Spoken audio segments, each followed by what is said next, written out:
Welcome to my channel. We're going to learn how to export patterns from CLO to a projector for cutting in less than 2 minutes. Let's get started. First, prepare your patterns by adding notches, seam allowances, and assigning fabrics to each pattern piece. In the Print Layout Editor, click each fabric in the object browser and set the fabric width in the Property Editor. If the projection surface is smaller than the width of your fabric, you can use the width of your calibration square instead. My calibration square is 60 inches, so I will use the width of my fabrics. Now, click Nest Patterns All, which is this icon right here, to arrange patterns. Double check that all your grain lines are accurate because how they're arranged on this screen will be how they will be cut out of your fabric on the cutting table. Click the snapshot icon to export and adjust the following settings. Preset 1:1. Orientation Portrait. Leave the width and height as is.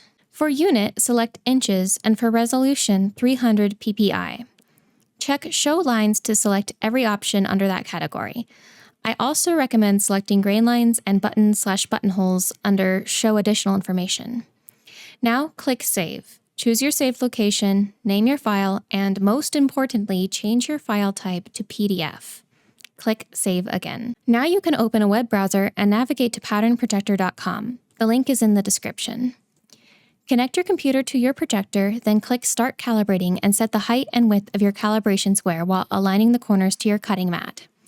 Once calibrated, click Project, locate your PDF, then click Open.